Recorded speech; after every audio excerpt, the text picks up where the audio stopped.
Hello, so I'm back with another boring update on Task Alignment, the productivity app that I'm building with no coding experience. And I just experienced like something kind of relieving, but very, very painful. I think part of the reason why people never start on something is because they just want to know what's gonna happen when they start. And the reality is you're never gonna know. You're never gonna know. You think you might know, you might have this elaborate plan, but then something gets thrown into that plan and it just causes everything to just go another direction, spin out of control, explode, and then you got to get back in a new car and drive from there on. Anyway, let me get to what I'm trying to say. So, in my last video, I talked about how I was waiting for my DNS to propagate so that I could share the link for you guys to use.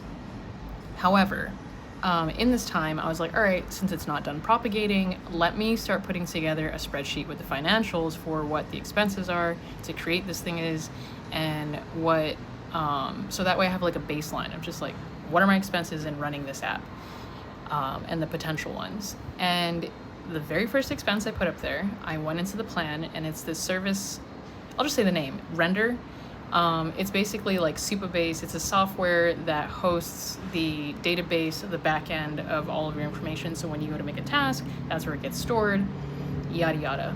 And I thought, you know how like when you go get a new phone at a phone company and they're like, oh, I got the new iPhone like 27 for only $50 a month. And then like you get your bill and it's like damn near $180 a month or whatever, because of all the knick-knack paddywhacks that they tack on.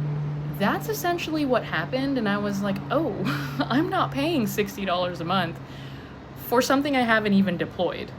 What?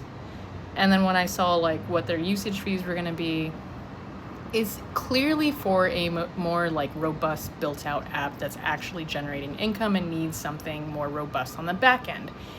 I do not need something robust when I don't even have a single beta tester on here. So,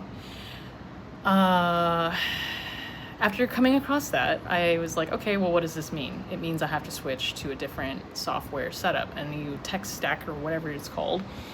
And this means like I spent like 2 weeks trying to get an authentication system set up and all this shit, only to throw it all in the trash and start over with something else. I mean, it's better than not starting, but this is the reality and this is what people fear, and honestly, this kind of stuff is inevitable. So, to be continued. We shall see what happens from this point.